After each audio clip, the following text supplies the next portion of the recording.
Hello everyone, good evening all. I hope आप सभी लोग ठीक होंगे। सो गाइस, आज है हमारी इस यूट्यूब सीरीज़ का डे 1 और आज हम स्टार्ट करने जा रहे हैं बिजनेस स्टडीज़ का पहला चैप्टर। नाम है nature and purpose of business. So let's start. जब भी हम बिजनेस की बात करते हैं तो हमारे माइंड में कुछ चीज़ें आती हैं, या बिजनेस की बात करने से पहले हमें कुछ बातें करना ज़रूरी है। सबसे पहला कि एक्टिविटी क्या होता है, एंड दूसरा टाइप्स ऑफ एक्टिविटीज़ क्या होती हैं।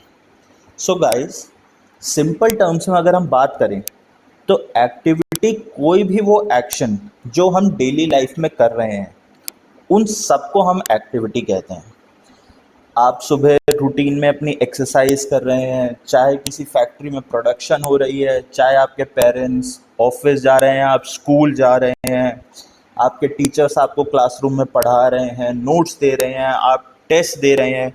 हर एक एक्शन, हर एक चीज़ जो आप कर रहे हैं वो एक्टिविटी होती है।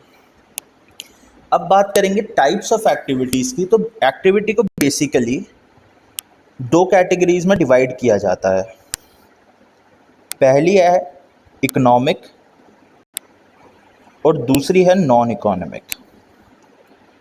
अब इकोनॉमिक और नॉन इकोनॉमिक एक्टिविटीज़ क्या होती हैं, अगर हम उनके बारे में बात करें तो इकोनॉमिक एक्टिविटीज़ वो एक्टिविटीज़ होती हैं जो हम लाइवलीहुड को, या हम सिंपल टर्म्स में कह सकते हैं पैसे अर्न करने के लिए परफॉर्म करते हैं। फॉर एग्ज़ाम्पल, आपके पेरेंट्स ऑफिस जाते हैं, उसके पीछे रीज़न क्या है? क्योंकि वो वहाँ पर काम करते हैं और at the end of the month उन्हें सैलरी मिलती है। या आपके पेरेंट्स कुछ प्रोफेशन में भी इंडल्ज होंगे, जैसे वो सीए होंगे, लॉयर होंगे, या फिर हो सकता है उनका बिजनेस हो। अल्टीमेटली इकोनॉमिक एक्टिविटीज़ को 3 कैटेगरीज में ही डिवाइड किया जा सकता है, जो कि है बिजनेस, प्रोफेशन या फिर एम्प्लॉयमेंट। एंड अगर ब्रॉडली टर्म्स में बात की जाए तो इकोनॉमिक एक्टिविटीज़ वो एक्टिविटीज़ होती हैं जो कि किसी भी कंट्री की इकोनॉमी में, या फिर हम कह सकते हैं जीडीपी में, कुछ कंट्रीब्यूट करती हैं और किसी भी पर्सन को हेल्प करती हैं अर्निंग करने में, उसकी लाइवलीहुड को अर्न करने में। वहीं नॉन इकोनॉमिक एक्टिविटीज़ वो एक्टिविटीज़ होती हैं जो हम परफॉर्म करते हैं आउट ऑफ लव या सिंपैथी या आउट ऑफ सेंटिमेंट्स। जैसे हम अपने रिलीजियस एक्टिविटीज़ की बात करें, हम अपने रिचुअल्स फॉलो करते हैं, हम अपने ट्रेडिशंस को फॉलो करते हैं, या कुछ लोग होता है जो एनजीओज़ में जाते हैं, वहाँ पर डोनेशन करते हैं। तो ये सब एक्टिविटीज़ जो है नॉन इकोनॉमिक एक्टिविटीज़ का पार्ट है, क्योंकि ये एक्टिविटीज़ इकोनॉमी में या जीडीपी में कुछ कंट्रीब्यूट नहीं कर रही हैं, ना ही ये एक्टिविटीज़ किसी को लाइवलीहुड अर्न करने में हेल्प कर रही हैं, लेकिन ये activities out of love, out of sympathy की जा रही हैं। ये एक्टिविटीज़ हमारा नेचर में है, हमें अच्छा लगता है, इसीलिए हम कर रहे हैं। Now talking about the concept of business. आखिर बिजनेस होता क्या है? क्योंकि हमारा पूरा कोर्स बिजनेस रिलेटेड है, तो हम सबसे पहले ये बात करेंगे कि आखिर बिजनेस का मतलब क्या होता है। तो यहाँ पर हम अगर पढ़ेंगे तो यहाँ पर लिखा है, बिजनेस में be defined as an economic activity involving the production and sale of goods and services undertaken with the motive of earning profit by satisfying human needs। यहाँ पर यानी कि सिंपल टर्म्स में अगर हम बात करें तो बिजनेस एक इकोनॉमिक एक्टिविटी है, क्योंकि बिजनेस एक तो पर्सन को अपना लाइवलीहुड अर्न करने में, इनकम अर्न करने में हेल्प कर रहा है, दूसरा वो इकोनॉमी में कुछ कंट्रीब्यूट कर रहा है। इसीलिए बिजनेस सबसे पहले हम कहेंगे कि एक इकोनॉमिक एक्टिविटी है। दूसरी बात हम ये कहेंगे कि बिजनेस में इन्वॉल्व होता है production and sale of goods and services. यानी जिस भी इकोनॉमिक एक्टिविटी में कोई भी गुड्स या सर्विसेज प्रोड्यूस हो रही हैं और फिर सेल हो रही हैं, वो बिजनेस का पार्ट है। अब बिजनेस हम करते क्यों हैं? With the motive of earning profit. कोई भी बिजनेस स्टार्ट करने का एक सोल मोटिव होता है प्रॉफिट अर्न करना। प्रॉफिट अर्न कैसे करेंगे? By satisfying human needs. तो हमें इस डेफिनेशन को पढ़ के क्या समझ आता है कि बिजनेस एक इकोनॉमिक एक्टिविटी है जिसमें हम प्रोडक्शन कर रहे हैं और सेल कर रहे हैं कोई भी गुड्स या सर्विसेज को, और हमारा मोटिव है प्रॉफिट अर्न करना by satisfying the human needs, यानी जो सोसाइटी है, जो कंज्यूमर्स हैं, उनकी नीड्स को सेटिस्फाई करना है हमें इस तरीके से कि हम प्रॉफिट्स को अर्न कर सकें। Now coming to the next, we will be talking about the characteristics of business. आखिर बिजनेस के कैरेक्टरिस्टिक्स या फीचर्स या उसके ट्रेड्स क्या हैं? तो सबसे पहला ट्रेड जो हमने अभी भी पढ़ा, इस business is an economic activity because it involves performing activities with the basic objective of earning money and profits। जैसा कि हमने अभी भी डिस्कस करा था कि इकोनॉमिक एक्टिविटी वो एक्टिविटी होती है जो इनकम या लाइवलीहुड अर्न करने में हेल्प करती है, तो इसीलिए बिजनेस एक इकोनॉमिक एक्टिविटी है। सेकेंड कैरेक्टरिस्टिक है कि business involve sale and exchange of goods और सर्विसेज। कोई भी बिजनेस बिना सेल या एक्सचेंज के गुड्स और सर्विसेज के नहीं बनता। अगर हम खुद ही प्रोड्यूस कर रहे हैं और खुद ही उसको कंज्यूम कर रहे हैं तो हम ये नहीं कहेंगे कि हम बिजनेस कर रहे हैं। फॉर एग्जाम्पल, एक डेयरी है, वहाँ पर जो है, मान लीजिए आप 5 गाय हैं। अब जो उन गायों को पाल रहा है वो उनका दूध निकालेगा and either he will consume the milk with in his family only और he will sell that milk to the other persons. अगर वो मिल्क फैमिली में ही कंज्यूम हो रहा है तो उसको हम बिजनेस एक्टिविटी नहीं कहेंगे। लेकिन हाँ, अगर वही मिल्क वो दूसरे पर्सन्स को सेल कर रहा है और उनसे उसके पैसे ले रहा है तो वो एक बिजनेस एक्टिविटी है। थर्ड पॉइंट इज प्रोक्योरमेंट और production of goods and services. अब हम इसका मतलब समझते हैं। Procurement means trading goods and services and production means manufacturing the goods and services. अब सबसे पहले ये समझना इंपॉर्टेंट है कि प्रोक्योरमेंट और प्रोडक्शन, इन दोनों टर्म्स में डिफरेंस क्या है। तो प्रोक्योरमेंट का मतलब ये होता है जब हम कोई चीज़ खुद से नहीं बना रहे हैं, सिर्फ मार्केट से एक से खरीद रहे हैं और दूसरे को बेच रहे हैं। लाइक द इंटरमीडियरीज जो होते हैं वो मैन्युफैक्चरर्स से खरीदते हैं और आगे रिटेलर्स को या स्मॉल शॉपकीपर्स को सेल कर देते हैं। वही मैन्युफैक्चरिंग एक्टिविटी वो हो गई जब हम इन हाउस या फैक्ट्री में कोई चीज़ को प्रोड्यूस कर रहे हैं, तो वो मैन्युफैक्चरिंग हो गई। अब प्रोक्योरमेंट में बिजनेस मैन्युफैक्चर नहीं करता, ये बात हमने अभी पढ़ी। इंस्टेड वो परचेज करता है और दूसरे कंज्यूमर्स को सेल करता है। अब ये बिजनेस का कैरेक्टरिस्टिक क्यों है? क्योंकि बिजनेस एक्टिविटी जो है गुड्स एंड सर्विसेज पर डिपेंड करती है। कोई भी बिजनेस होगा तो या तो वो गुड्स प्रोवाइड कर रहा होगा या कोई सर्विसेज प्रोवाइड कर रहा होगा। अब इस कैरेक्टरिस्टिक का मतलब ये है कि ये इससे फर्क नहीं पड़ता कि बिजनेस जो गुड्स और सर्विसेज प्रोवाइड कर रहा है वो प्रोक्योर करके कर रहा है, यानी वो एज एन इंटरमीडियरी काम कर रहा है, किसी मैन्युफैक्चरिंग यूनिट से लेकर आपको प्रोवाइड कर रहा है, या वो खुद उसकी प्रोडक्शन कर रहा है और फिर मार्केट में सप्लाई कर रहा है। Now coming to the next characteristic is dealings in goods and services on regular basis. ये बच्चों बहुत ही इंपॉर्टेंट कैरेक्टरिस्टिक है किसी भी बिजनेस का। किसी भी बिजनेस में, किसी भी ट्रांजैक्शन में सेल परचेज इन्वॉल्व हो सकती है, प्रोडक्शन और प्रोक्योरमेंट इन्वॉल्व हो सकती है, सेल और एक्सचेंज भी इन्वॉल्व हो सकती है और वो इकोनॉमिक एक्टिविटी भी हो सकती है। लेकिन अगर वो ट्रांजैक्शन रेगुलर बेसिस पर नहीं हो रही तो हम उसे बिजनेस का पार्ट नहीं मानेंगे। फॉर एग्जाम्पल, आप लोगों ने एक टीवी खरीदा आज से 5 साल पहले।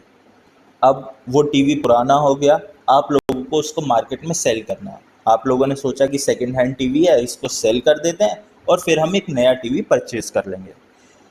तो जब हम उस टीवी को सेल करने गए तो उसमें sale of goods and services involve है। वो एक इकोनॉमिक एक्टिविटी है क्योंकि उसमें मनी इन्वॉल्व है। उसमें procurement of goods and services का पार्ट भी आता है क्योंकि आपने वो टीवी कभी प्रोक्योर करा था और अब आप उसको सेल करने जा रहे हैं। लेकिन क्योंकि ये ट्रांजैक्शन रेगुलर बेसिस पर नहीं हो रही है, आप एक बार टीवी आपने परचेज करा, आप 5 साल बाद आज बेचने जा रहे हैं, हो सकता है जो आप आज टीवी परचेज कर रहे हैं उसको आप और 5 साल बाद ही बेचेंगे। तो क्या ये ट्रांजैक्शन रेगुलर बेसिस पर हो रही है, क्या ये डेली या ऑल्टरनेटिव डेज पर या एक फिक्स पीरियड में हो रही है? जरूरी नहीं है कि टीवी 5 साल बाद ही बेचा जाए, हो सकता है 1 साल बाद, हो सकता है 10 साल बाद। तो अगर कोई ट्रांजैक्शन रेगुलर बेसिस पर नहीं हो रही है तो वो बिजनेस का पार्ट नहीं है। जिस नेक्स्ट कैरेक्टरिस्टिक है बिजनेस का, प्रॉफिट अर्निंग। कोई भी बिजनेस का बेसिक मोटिव होता है प्रॉफिट अर्न करना। अगर किसी बिजनेस में, अगर किसी इकोनॉमिक एक्टिविटी में प्रॉफिट नहीं है तो वो बिजनेस का पार्ट नहीं है। यहां से हम पढ़ते हैं, no business can survive only on the sale of good and purchase of goods and services without making profits. Therefore, the efforts of a businessman are always directed towards earning more and more profits. कोई भी business बिना profit earn करे survive नहीं कर सकता। आप कोई भी business no loss no profit पर लंबे टाइम तक लॉन्ग टर्म में नहीं रन कर सकते। Coming to the next characteristic is uncertainty of return. जब भी हम कोई बिजनेस रन कर रहे होते हैं तो उसमें रिटर्न की गारंटी कभी भी नहीं होती, क्योंकि हमने क्योंकि मार्केट जो है एक अनफोर्सीन सर्कमस्टांसेस में रन करती है। मार्केट जो है वो डायनेमिक एनवायरनमेंट में रन करती है। तो कभी भी ये गारंटी नहीं होती कि जो हमने सोचा है वो हमेशा सक्सेसफुल होगा। आपने ऐसे बहुत सारे मार्केटिंग कैंपेन्स या बहुत सारे बिजनेसेस के बारे में सुना होगा जो स्टार्ट होते हैं, काफ़ी अच्छी ग्रोथ लेते हैं, पीक तक जाते हैं, लेकिन एकदम से उनका डाउनफॉल आता है और वो क्लोज हो जाते हैं। उसके पीछे रीज़न यही होता है, अनसर्टेनिटी ऑफ रिटर्न। मार्केट इतना डायनेमिक है बच्चों कि हो सकता है जिस चीज़ की आज बहुत ज़्यादा डिमांड है, कल को वो चीज़ की डिमांड मार्केट में एकदम ज़ीरो हो जाए। तो इसीलिए बिजनेस की ये सबसे बड़ी कैरेक्टरिस्टिक है कि बिजनेस में रिटर्न की कोई गारंटी नहीं होती, अनसर्टेनिटी ऑफ रिटर्न होती है। Now coming to the last characteristic is element of risk. Business जब भी हम स्टार्ट करते हैं तो उसके साथ रिस्क कंपल्सरीली आता है। कोई भी बिजनेस बिना रिस्क के नहीं कर सकते, बिकॉज जो रिस्क है ना वही एंटरप्रेन्योर के लिए रिवॉर्ड भी है। हम एक ऐसे, फॉर एग्जांपल, एक बिजनेस है जो एक नए इवॉल्विंग सेक्टर में एंटर हो रहा है। लाइक इंडिया में जब इलेक्ट्रॉनिक व्हीकल्स का सेक्टर आया था स्टार्टिंग में, एकदम लोग नहीं जानते थे, एक अनसर्टेनिटी थी मार्केट में, लोगों का ट्रस्ट नहीं था ईवी व्हीकल्स पर। लेकिन कुछ कॉम्पिटिटर्स, कुछ कंपनीज ने एंटर किया ईवी मार्केट में, उन्होंने प्रोडक्शन स्टार्ट करी ईवी व्हीकल्स की और उसको लोगों के बीच प्रमोट किया, कंज्यूमर्स को बताया कि ईवी की क्या बेनिफिट्स हैं over the petrol and diesel vehicles. लेकिन एक एलिमेंट ऑफ रिस्क था स्टार्टिंग में, क्योंकि मार्केट में अनसर्टेनिटी थी, लोगों को श्योरिटी नहीं थी कि ईवी व्हीकल्स अच्छे हैं या नहीं, ईवी प्रोडक्ट्स की डिमांड नहीं थी मार्केट में। इसीलिए बिजनेसेस के लिए एक एलिमेंट ऑफ रिस्क हमेशा बना रहता है जब भी वो किसी नए सेगमेंट में या किसी नए प्रोडक्ट के साथ मार्केट में आते हैं। Now coming to the next, we will be talking about the objectives of business. आखिर बिजनेस जो हम कर रहे हैं उसके ऑब्जेक्टिव्स क्या हैं, रीज़न क्या है कि हम बिजनेस क्यों कर रहे हैं। तो बेसिक बात यह है कि बिजनेस करने के दो ऑब्जेक्टिव्स होते हैं, पहला इकोनॉमिक ऑब्जेक्टिव्स और दूसरा सोशल ऑब्जेक्टिव्स। अब इकोनॉमिक ऑब्जेक्टिव्स और सोशल ऑब्जेक्टिव्स होते क्या हैं? तो जो भी बिजनेस के ऑब्जेक्टिव्स या गोल्स जो मनी रिलेटेड होते हैं, for example earning profits, market standing, innovation, optimum utilization of physical and financial resources and increasing productivity, ये सारे जो भी फैक्टर्स हैं ना बच्चों, ये सब बिजनेस की इनकम या बिजनेस की वेल्थ को डिटरमाइन करते हैं।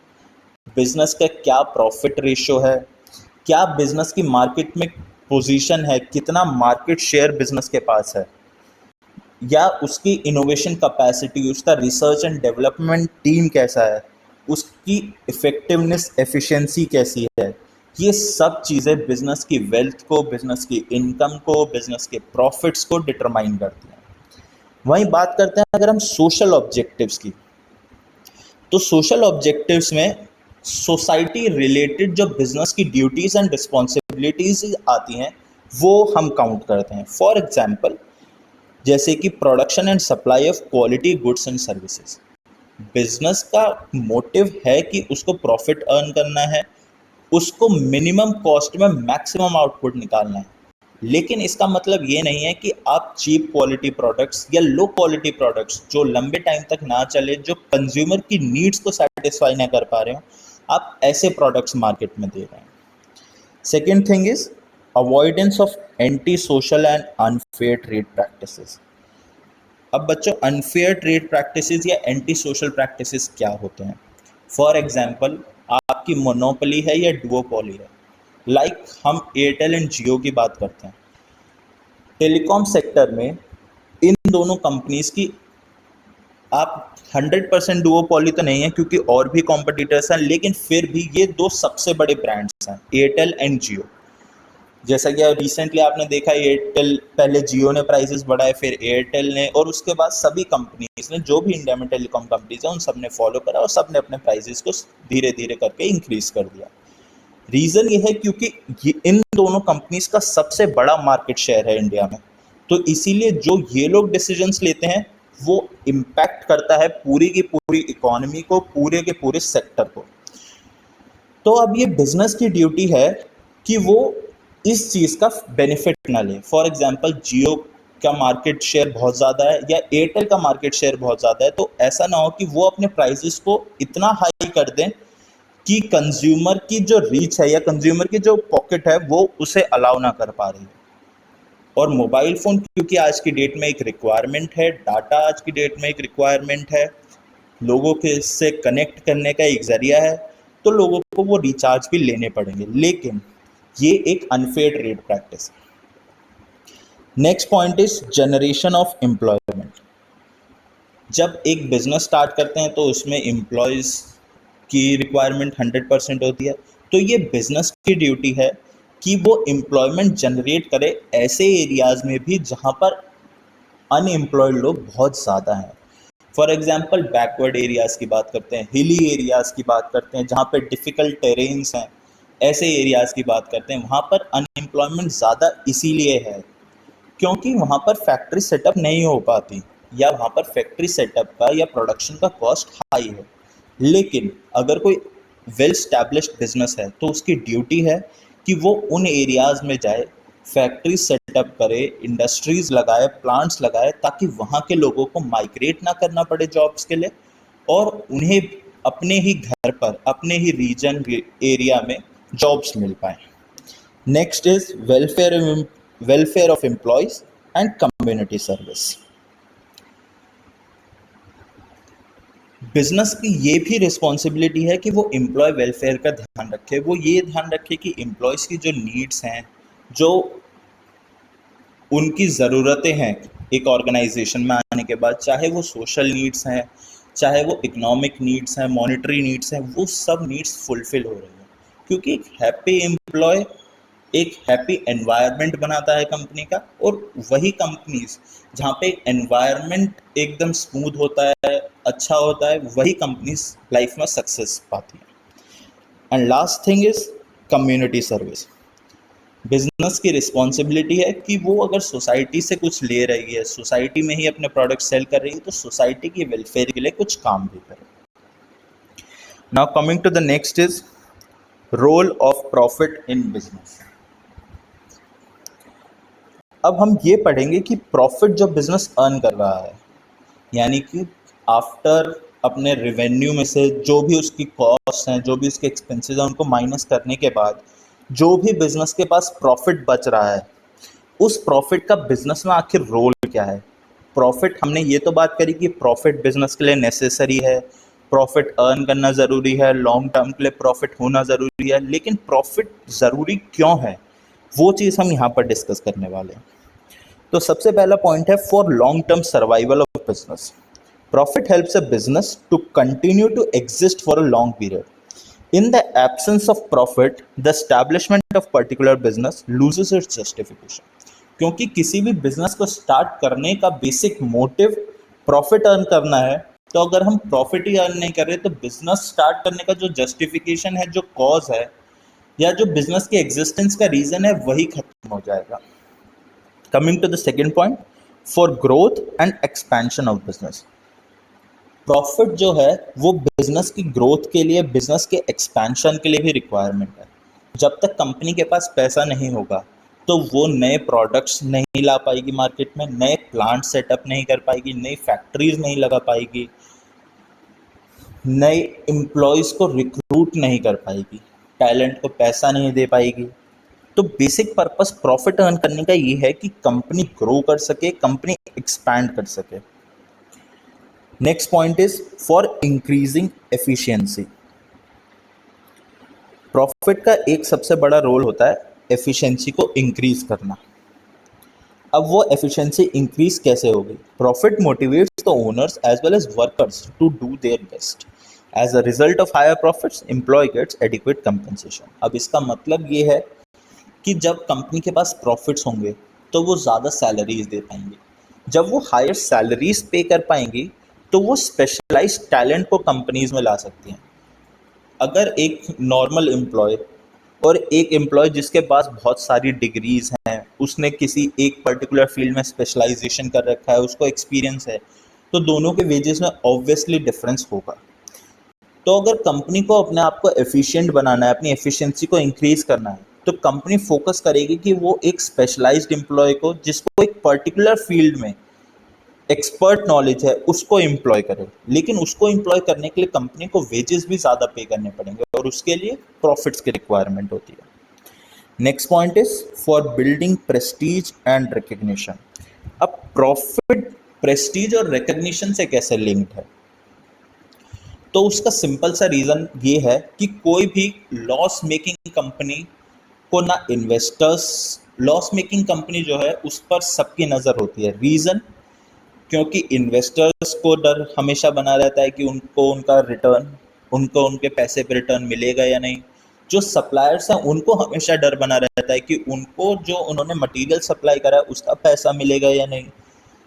सेम चीज़ कंज्यूमर्स के साथ होती है. कोई लॉस मेकिंग कंपनी के देखकर हमारे माइंड में हमेशा सिर्फ यही चीज़ आएगी कि हो सकता है ये आने वाले टाइम में कुछ लो क्वालिटी प्रोडक्ट्स बनाए ताकि अपनी कॉस्ट कटिंग कर सकें. तो इसीलिए प्रॉफिट्स नेसेसरी हैं एक गुड मार्केट इमेज के लिए, इन्वेस्टर इमेज के लिए, कंपनी मार्केट स्टैंडिंग के लिए और कंज्यूमर के माइंड में एक अच्छा पर्सपेक्टिव बनाने के लिए. नेक्स्ट चीज and most important thing is for covering cost and risk of the business. जब हम एक ही बात कर रहे हैं कि बिजनेस एक डायनेमिक एनवायरनमेंट में रन करता है जो एवर चेंजिंग होता है, जिसमें अनसर्टेनिटी हमेशा बनी रहती है, तो प्रॉफिट्स या रिटेन्ड अर्निंग्स इम्पॉर्टेंट हैं ताकि बिजनेस उन हार्ड टाइम्स को सरवाइव कर सके. ऐसा बहुत बार हो सकता है कि कुछ मार्केट में ऐसी अनसर्टेनिटी आ जाए कि आपके उस साल के प्रॉफिट्स डाउन चले जाएं. ये इसका और प्रॉफिट्स डाउन जाने का रीज़न कोई रेगुलर रीज़न नहीं है, कोई मार्केट अनसर्टेनिटी हुई होगी. फॉर एग्जांपल कोविड-19 जब आया तो बिजनेसेस को शट डाउन होना पड़ा, फैक्ट्रीज को बंद करना पड़ा, क्योंकि कोई एक्शन प्लान नहीं था कि एकदम से जब चीज़ें बंद हो जाएंगी, जब सब लोगों को घर के अंदर रहना पड़ेगा, तो उस सिनेरियो में काम किस तरीके से होगा.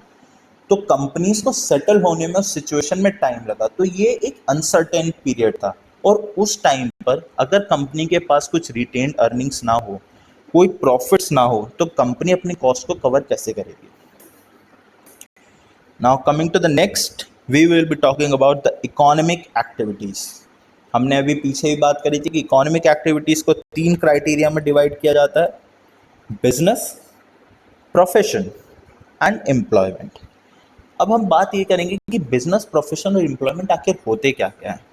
तो business refers to an occupation in which people regularly engage in activities related to purchase, production and sale of goods and services with a view to earning profits by satisfying the needs of other people. ये definition हमने starting में भी पढ़ी थी बच्चों कि business simply एक economic activity है जो कि प्रोडक्शन करती है, सेल करती है गुड्स और सर्विसेज को एक प्रॉफिट अर्निंग मोटिव के साथ, और ये प्रॉफिट अर्न कैसे करती है? By serving the society, by serving the consumers and satisfying there needs and wants. Now talking about the profession. Profession क्या होता है? तो profession includes those economic activities which requires application of special knowledge and skills in the occupation. For example, doctors, lawyers, chartered accountants. ये तीन सबसे major examples हैं profession के. ये तीनों इकोनॉमिक एक्टिविटीज़ हैं क्योंकि ये इनकम या लाइवलीहुड अर्न करने में हेल्प करती हैं. साथ ही इन तीनों का एक स्पेशलाइज्ड कोर्स होता है. इन तीनों को प्रैक्टिस करने के लिए चाहे लॉयर हो, चाहे डॉक्टर हो या चाहे चार्टर्ड अकाउंटेंट, इन तीनों की प्रैक्टिस के लिए एक स्पेशलाइज्ड नॉलेज इन्हें होनी चाहिए अपने अपने कोर्स से related. Now what is employment? तो ये सबसे ब्रॉड टर्म है, सबसे सिंपल चीज़ है.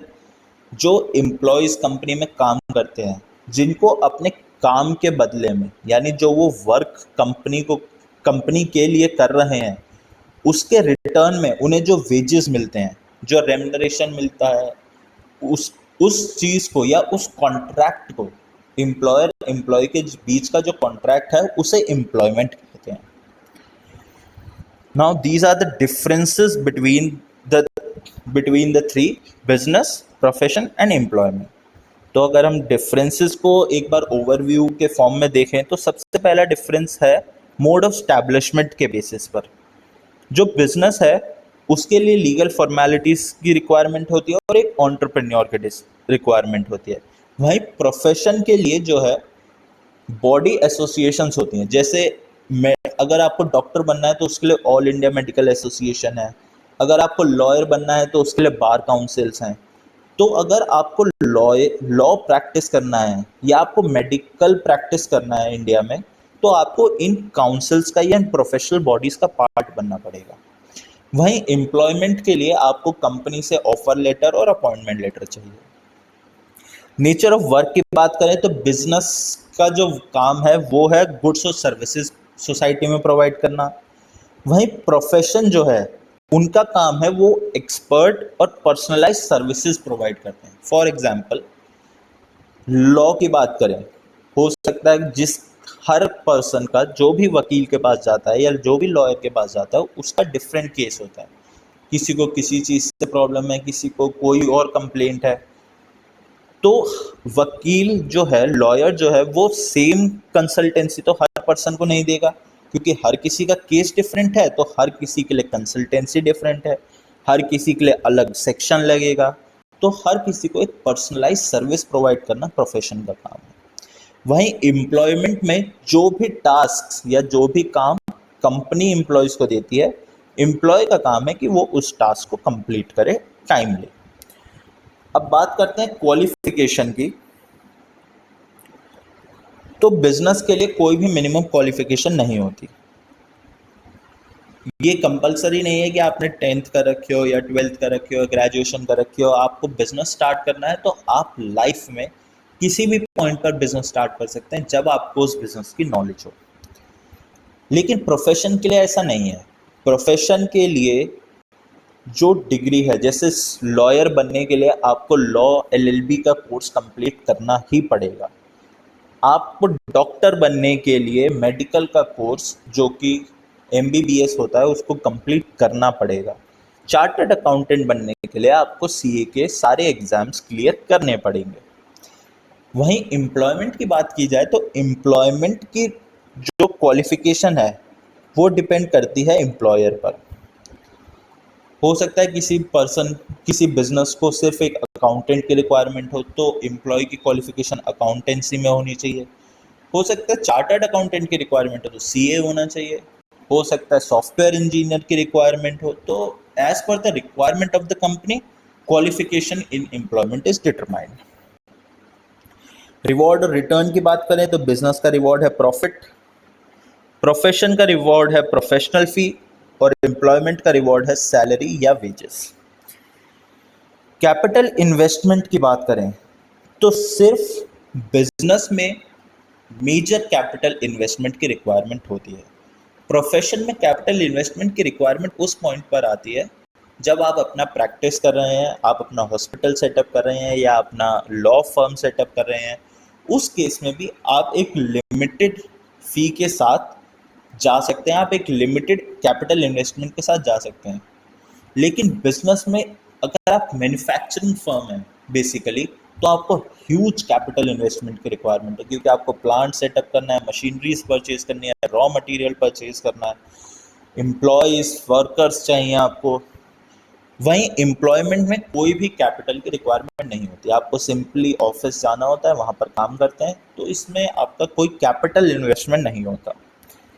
बात करें रिस्क की, तो बिजनेस में हाईएस्ट अमाउंट ऑफ रिस्क होता है, क्योंकि मार्केट अनसर्टेन है, डायनेमिक है, और रिस्क होता है प्रॉफिट अर्न करने में।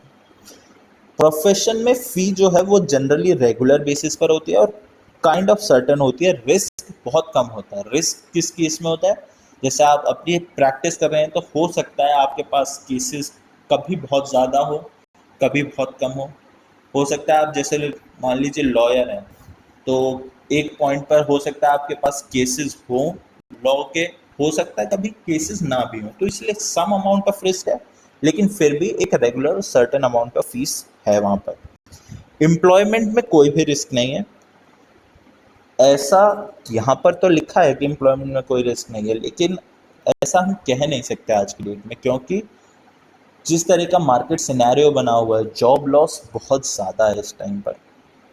तो हाँ, अगर बुकिश पर्सपेक्टिव से बात करें तो एम्प्लॉयमेंट में रिस्क नहीं है, बहुत कम रिस्क है, लेकिन आज की डेट में एम्प्लॉयमेंट में भी रिस्क बढ़ गया है। रीज़न जो जॉब लॉस चल रहा है इस टाइम पर मार्केट में, एम्प्लॉयज़ कट डाउन किए जा रहे हैं, उसकी वजह से। बात करें ट्रांसफ़र ऑफ इंटरेस्ट की, तो बिजनेस में आप अपना इंटरेस्ट अपना इंटरेस्ट ट्रांसफ़र कर सकते हैं, आप अपने बिजनेस को किसी को भी सेल कर सकते हैं। प्रोफेशन में वो पॉसिबल नहीं है, क्योंकि आप अपनी डिग्री किसी और को नहीं दे सकते, आप अपनी डिग्री किसी और का नाम करके उसको वकील नहीं बना सकते, उसको डॉक्टर नहीं बना सकते। एम्प्लॉयमेंट में भी वो चीज़ पॉसिबल नहीं है। ऐसा नहीं है कि आप इंटरव्यू देने जाएंगे अपने भाई के लिए, अपनी बहन के लिए, अपने किसी दोस्त के लिए, और इंटरव्यू आप क्लियर करेंगे और नौकरी आपके दोस्त की लग जाएगी। तो इसीलिए हर बच्चा अपनी अपनी पढ़ाई करेगा, अपने अपने इंटरव्यूज़ क्लियर करेगा, या अपना बिजनेस जो भी वो करना चाहता है लाइफ में आगे, उस पर अपना फोकस करेगा। कोड ऑफ कंडक्ट की बात करें तो बिजनेस में कोई भी प्रिस्क्राइब्ड कोड ऑफ कंडक्ट नहीं होता। वहीं प्रोफेशन में, क्योंकि आप एक एसोसिएशन से लिंक हो जाते हैं, आप ऑल इंडिया मेडिकल एसोसिएशन के पार्ट हो जाते हैं, अगर आप डॉक्टर हैं तो आप बार काउंसिल के पार्ट हो जाते हैं, अगर आप लॉयर हैं तो आपको उन काउंसिल्स के, उन प्रोफेशनल बॉडीज़ के जो प्रोफेशनल कोड ऑफ कंडक्ट है उसको फॉलो करना पड़ता है। वहीं एम्प्लॉयमेंट में जो कंपनी का कोड ऑफ कंडक्ट है, कंपनी की जो पॉलिसीज है, आपको उन्हें फॉलो करना पड़ता है। Now today's last topic is concept of risk.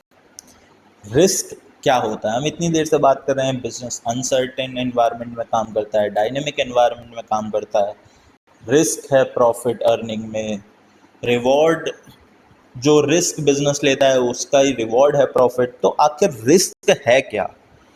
तो the term business risk refers to the possibility of inadequate profits or even losses due to uncertainties or unexpected events। यानी कि जो बिजनेस रिस्क है वो possibility है इनएडिक्वेट profits की या फिर लॉसेस की भी, रीजन अनसर्टेनिटीज या अनएक्सपेक्टेड इवेंट्स। यानी कि जो हमने अभी तक बात करी कि क्योंकि बिजनेस एक डायनेमिक एनवायरनमेंट में काम करता है और बिजनेस का जो प्रॉफिट्स हैं, जो रिवॉर्ड्स हैं, जो अर्निंग्स हैं वो अनसर्टेन है, कोई भी अनएक्सपेक्टेड इवेंट बिजनेस को हिट कर सकता है, फॉर एग्जांपल कोरोना वायरस। तो बिजनेस में पॉसिबिलिटी है कि प्रॉफिट्स जो डिटरमाइन किए गए थे, जो एक्सपेक्टेड प्रॉफिट्स थे उससे कम अर्न किए जाएं, या हो सकता है कि सिनेरियो ऐसा बन जाए कि आपको लॉस भी हो सकता है। तो उसी कॉन्सेप्ट को बिजनेस रिस्क कहते हैं।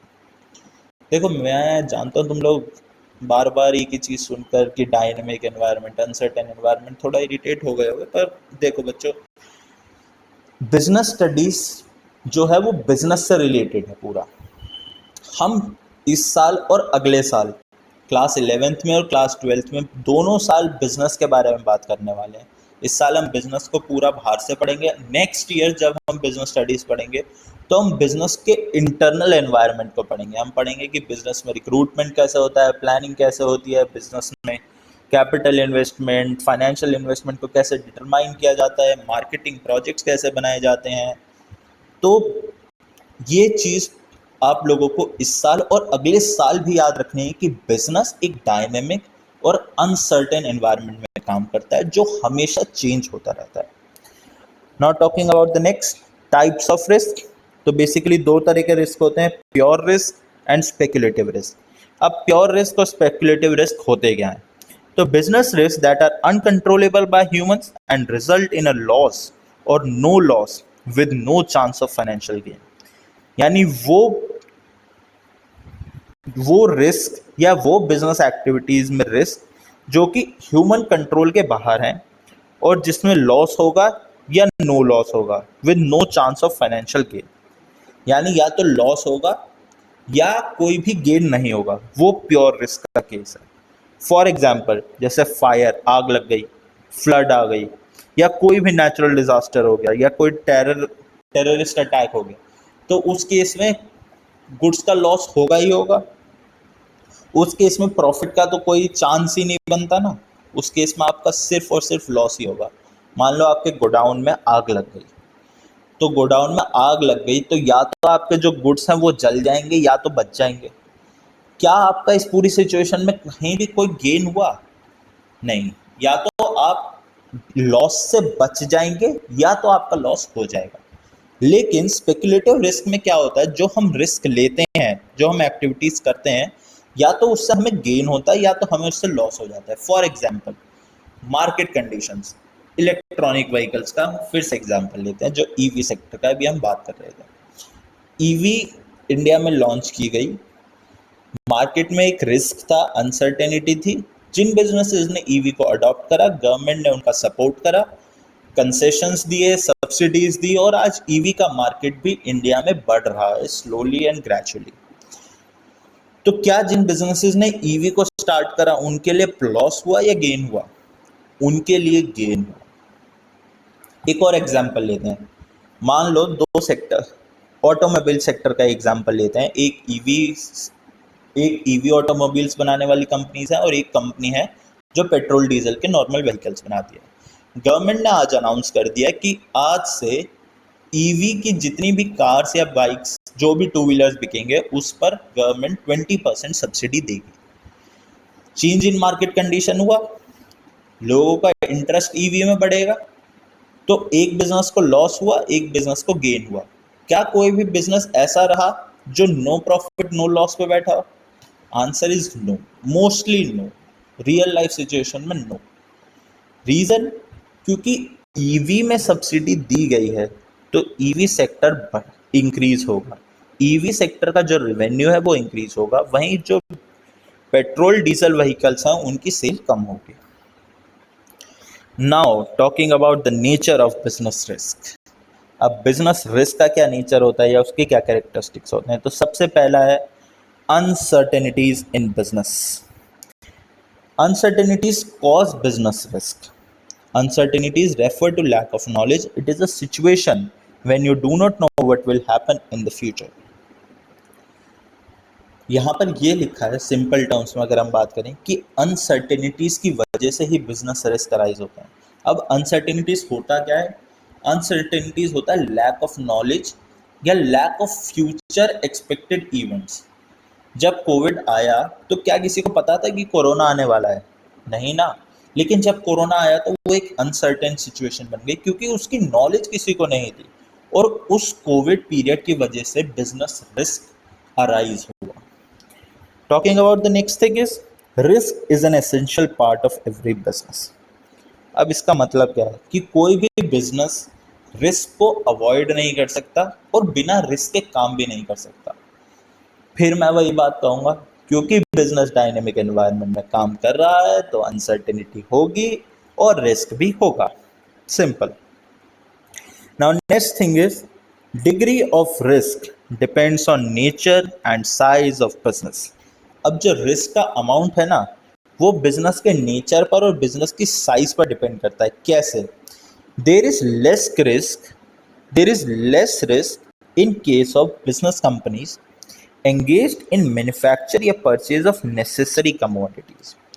जो कंपनीज या जो फैक्ट्रीज नेसेसरी कमोडिटीज को बनाने में एंगेज है, फॉर एग्जांपल कोई कंपनी है जो सॉल्ट बना रही है, शुगर बना रही है, कॉटन बना रही है, ऑयल बना रही है, जो चीज़ें हम डेली लाइफ में यूज़ कर रहे हैं, या कोई वीट बना रही है, वीट प्रोसेसिंग यूनिट होती है ना, जैसे आपके घर में आशीर्वाद आटा या पतंजलि का या किसी भी कंपनी का पैकेज आटा आता होगा, तो वो वीट प्रोसेसिंग किसी मैन्युफैक्चरिंग यूनिट से ही आ रहा है।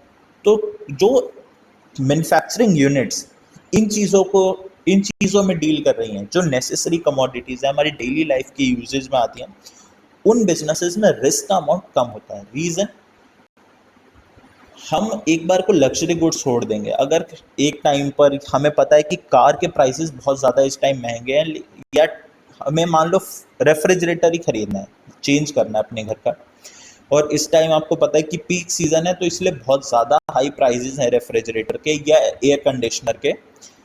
कुछ समय बाद वो कम होंगे, तो आप उतने टाइम के लिए उस ट्रांजैक्शन को पोस्टपोन कर दोगे। आप कहोगे कि नहीं कोई बात नहीं, 2-3 महीने बाद जब एयर कंडीशनर के प्राइस कम होंगे, रेफ्रिजरेटर के प्राइस कम होंगे, तो हम तब परचेज कर लेंगे। लेकिन क्या सेम चीज़ आप सॉल्ट के लिए या आटा के लिए कह सकते हो?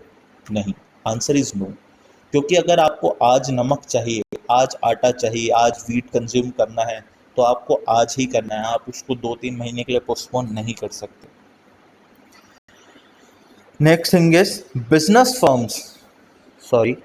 business firms engaged in manufacturing or acquisition of luxury products are more exposed to business risks since demand for luxury things is highly elastic। देखो, अभी ये इलास्टिसिटी का जो कॉन्सेप्ट है ना, ये इकोनॉमिक्स का कॉन्सेप्ट है। मैं तुम्हें अभी बता दूंगा तो तुम लोग कंफ्यूज हो जाओगे। तो अभी इसको छोड़ो, अभी सिंपल में ये समझो कि क्योंकि लग्जरी प्रोडक्ट्स को, जैसे हमने बात करी कि हमें एयर कंडीशनर खरीदना है लेकिन अभी पीक सीज़न है, या रेफ्रिजरेटर चेंज करना है लेकिन अभी पीक सीज़न है, प्राइजेस हाई हैं, तो हम उसको ट्रांजैक्शन को पोस्टपोन कर सकते हैं। तो ऐसे बिजनेसेस में रिस्क जो है वो ज़्यादा होता है, क्योंकि कस्टमर उस ट्रांजैक्शन को पोस्टपोन कर सकता है। उस ट्रांजैक्शन के लिए या उस परचेज के लिए कंज्यूमर फ्लेक्सिबल है, तो उस बिजनेस में रिस्क ज़्यादा इन्वॉल्व होता है। Now last point is profit is the reward for taking risk. जो बिजनेस प्रॉफिट अर्न कर रहा है वो एंटरप्रेन्योर के लिए या बिजनेस के लिए रिवॉर्ड है, क्योंकि उसने रिस्क लिया है। इसका मतलब ये है क्योंकि बिजनेस ने ये डिसाइड करा है कि हाँ, एनवायरनमेंट चाहे कैसा भी हो, वो उस एनवायरनमेंट में काम करेगा, मार्केट में विथस्टैंड करेगा। एंटरप्रेन्योर ने डिसीजन लिया है कि वो इफेक्टिव एक्शन प्लान्स बनाएगा। तो क्योंकि वो रिस्क ले रहा है, क्योंकि वो उसने डिसाइड करा है कि वो उस अनसर्टेन एनवायरनमेंट में काम करेगा, तो उसका राइट है या उसका रिवॉर्ड है उस रिस्क को बियर करने का profits. So that's all for today. Thank you for joining. Telegram और व्हाट्सएप ग्रुप आप लोग ज्वाइन कर लीजिए, बिकॉज टेलीग्राम पर शेड्यूल मैंने पोस्ट कर दिया है, व्हाट्सएप ग्रुप को डाउट्स के लिए ओपन कर दिया है। कोई भी डाउट हो कमेंट सेक्शन में डाल दीजिए, व्हाट्सएप ग्रुप पर डाल दीजिए। गूगल फॉर्म में क्रिएट करूँगा जो हर संडे आपके पास आएगा। अगर आपको व्हाट्सएप ग्रुप पर नहीं पूछना, आपको लगता है कि कमेंट्स में जल्दी रिप्लाई नहीं आता, तो आप हर संडे को अपने सारे डाउट्स कलेक्ट करके उस गूगल फॉर्म में अपलोड कर दीजिएगा। मैं आपको मेल पर, व्हाट्सएप पर रिप्लाई ज़रूर करूँगा। पढ़ते रहिए। Good bye. Thank you for today.